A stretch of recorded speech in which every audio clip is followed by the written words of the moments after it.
Have you ever had the feeling of being trapped in a pattern of behavior that you can't escape?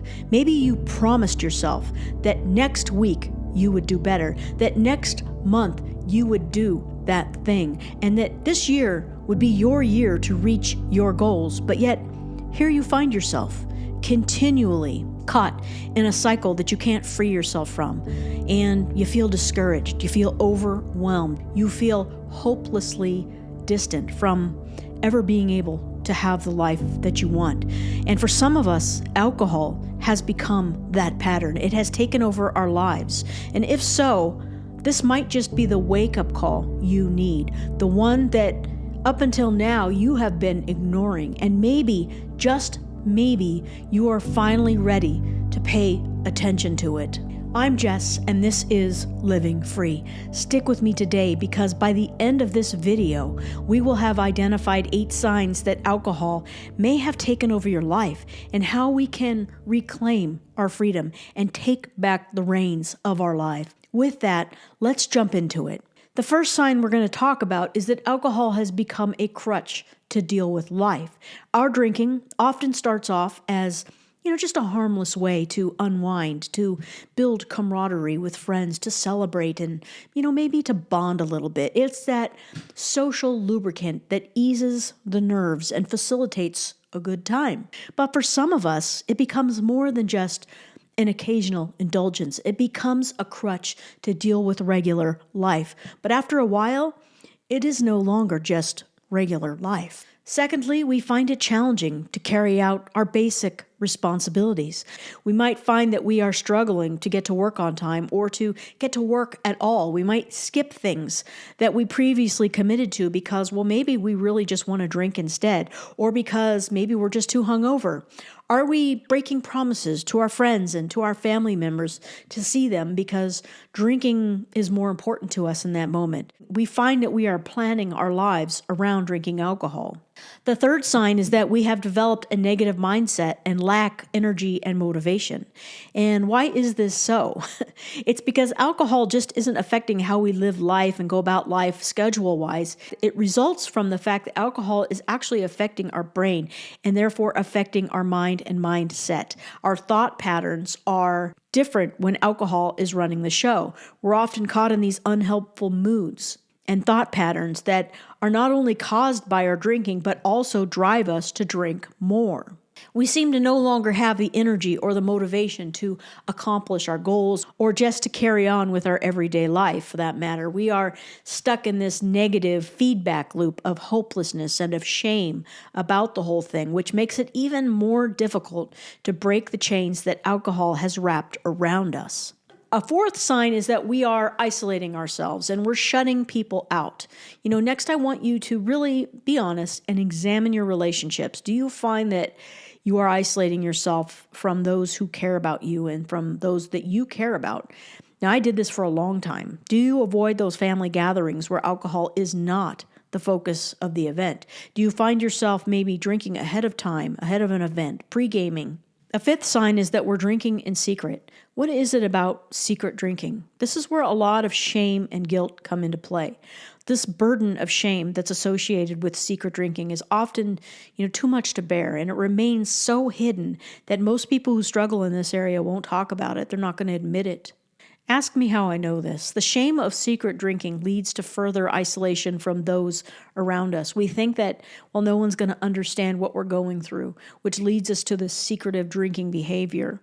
And if they don't struggle with alcohol, they probably are not going to understand. But I do, because I've been there. A seventh sign is that life has become so stressful, so we just drink more.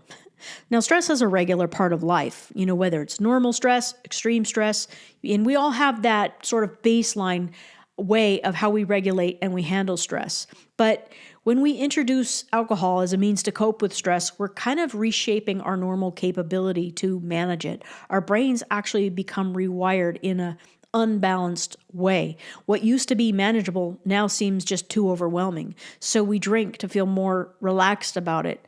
For me, even simple human interaction became too much stress. Going to the grocery store, too much stress. Driving across town was too much stress. Everything just felt scary and dangerous and overwhelming. Drinking more has become the way to escape. It's a vicious cycle. Haven't you had enough? The eighth sign is that we drink to numb our unresolved emotional pain. Now, a lot of people drink to numb out that unresolved pain. If you do this, you're not alone. We all carry these emotional wounds with us. Maybe we have experienced trauma in our childhood or any point in our lives and never had a chance to process it or resolve it. Instead, what we've done is we have repressed it and we have carried these wounds with us. If the pain emerges even just a tiny bit, we drink to numb it, falsely believing that it's the alcohol that's helping us. Or we use our pain to rationalize our disordered drinking. The only thing that alcohol creates is a divide between you and healing. Now, honesty and sincerity are the first steps to breaking free from the bondage of alcohol. It's easy for us to judge and to condemn ourselves, but that's obviously not productive or helpful. There has to be this honest surrender to the issue so that we can finally become unstuck. We have to be willing to see the patterns that have led us into this bondage. Now, when I finally gave up alcohol, it really became a life and death matter for me. I knew I had to stop wallowing in my shame. Just imagine, if you will, being able to cope with life without booze. It's possible. Imagine having a sense of purpose and clarity of mind. It's possible. Now imagine how much your confidence will improve as you begin to trust yourself. It is possible. And I remember when I was at the lowest points of my addiction that I couldn't even imagine a life without alcohol. I had failed quitting so many times that I didn't think it was possible. I also believed that it would be my ultimate demise if I didn't stop, that death was the only option if I didn't surrender to the reality of the situation I had gotten myself into, and to change the course of my life toward sobriety. Now, oftentimes, confusing self-talk will arise in us when we first start to question giving up alcohol, when we become, I guess you could call it sober curious. We often grapple with this desire to quit entirely or to try to moderate and drink like a normal person, which for people like me isn't feasible. So we have to flip the script. Quitting alcohol is not about giving something up. It's that fixed mindset that keeps us rationalizing.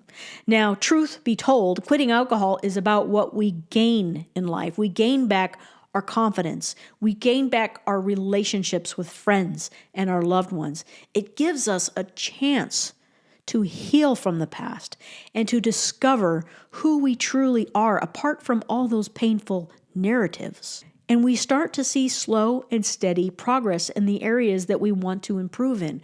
We start to gain a clearer mind and a more balanced temperament. And we're no longer hiding from ourselves, and we're better able to resolve those areas that have caused us so much emotional pain. And we also develop this willingness to do so. We're going to have more energy to care about those things that actually matter in life. That, my friends, is what we gain when we decide to put alcohol in the past. Now, obviously, quitting alcohol is challenging. It requires you to become very attuned to your thinking patterns and to find that resolve and that determination inside of you to do the work. This is the strength that comes from surrendering to the reality of your drinking situation. Don't be afraid to seek support from those who have been there or from professionals who can help you navigate the physical and the mental hurdles of quitting. There are many of us who have put alcohol in the past, and I can tell you, we harbor no judgment to those who are just beginning this journey to a sober life because we remember intimately the struggle. And I'm here to encourage you to not give up. If you fall, we'll pick yourself up, learn, and just keep on going. Every step forward is a step toward freedom. So this year could be the year that everything changes for you. Imagine how much change could happen in a month from now. What could life look like in 6 months? What about this time next year? Imagine that. Never even thinking about taking a drink. Now could be that moment that you decide that alcohol use will no longer dictate how you live your life. You can take the reins. And I encourage you to take that first step, which is to take an honest look at your relationship with alcohol. Are the signs that we talked about there? My friends, a better life is possible. Believe this. Thank you so much for being here today. I hope that this video encouraged somebody out there watching. With that, I will see you all next time.